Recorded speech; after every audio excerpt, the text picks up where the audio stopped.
तो जी Nepal premier league का डंका पूरी दुनिया में बजा है जी।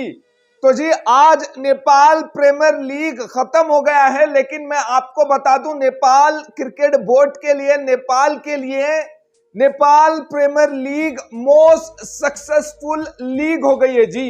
मैं 5 चीजें बताऊंगा नेपाल प्रीमियर लीग के बारे में, भाई साहब आप सुनकर भाई होश खो जाओगे।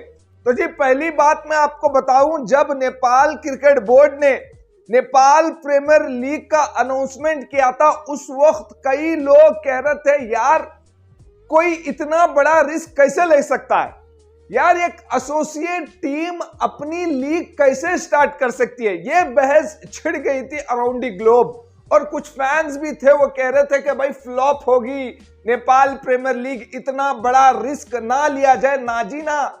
अब नेपाल प्रीमियर लीग खत्म होने के बाद मैं आपको बताऊं, नेपाल प्रीमियर लीग हर तरीके से सक्सेसफुल हो गई है। रेवेन्यू से लेकर व्यूअरशिप तक, व्यूअरशिप से लेकर मेरा भाई पूरी around the globe Nepal premier league का पावर पता चला है। भाई साहब 5 चीजें, पहला मैं रेवेन्यू के बारे में बात करूंगा, नेपाल प्रीमियर लीग कितना रेवेन्यू जनरेट की है, उसके बाद व्यूअरशिप के बारे में बात करूंगा, उसके बाद जो मैचेस हुए, उसके बाद मेरा भाई जो ब्रांड ऑफ क्रिकेट हमें इस नेपाल प्रीमियर लीग में देखने को मिली है, ओवरऑल उसके बारे में बात करेंगे हम लोग। पहला मैं बात करूंगा रेवेन्यू के ऊपर। भाई साहब आप सोच कर देखिए, नेपाल प्रीमियर लीग का फाइनल का प्राइज मनी कितना था? 2 करोड़ रुपए। आप सोचकर देखिए 2 करोड़ रुपए अगर इसका रेवेन्यू, माफ कीजिएगा प्राइज मनी होगा, तो भाई रेवेन्यू कितना जनरेट किया होगा पूरे ओवरऑल 8 के 8 टीमें और नेपाल क्रिकेट बोर्ड। भाई साहब खबर आ रही है और मैं डंके के साथ कह सकता हूं, नेपाल क्रिकेट बोर्ड 100 करोड़ रुपया भाई कम से कम रेवेन्यू जनरेट किया होगा। 100 करोड़ रुपया की मैं बात कर रहा हूं। अब ये 100 करोड़ रुपया मेरा भाई डिस्ट्रीब्यूट होगा 8 टीमों के साथ, और इसी के साथ साथ ब्रॉडकास्टिंग के भी साथ साथ। ये हुआ रेवेन्यू के बारे में। व्यूअरशिप के बारे में बात करता हूं। आपने टीयू क्रिकेट ग्राउंड को खाली देखा है क्या? नेपाल प्रीमियर लीग के जितने भी मैचेस में खाली देखा है क्या?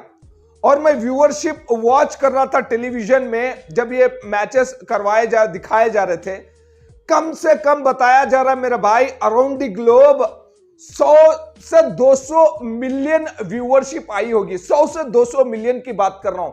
6 करोड़ की कंट्री में मेरा भाई 60 मिलियन भाई पीपल के हैं कंट्री में, माफ कीजिएगा लोग हैं नेपाल में। अगर 200 मिलियन व्यूअरशिप आई है तो भाई ये कमाल की बात है।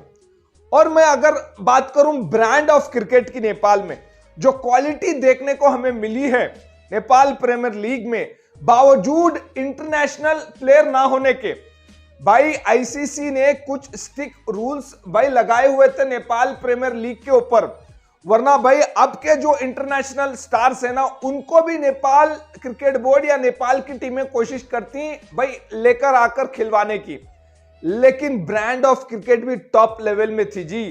तो इसीलिए मैंने कहा था कि नेपाल प्रीमियर लीग हर तरीके से भाई सक्सेसफुल हो गई है।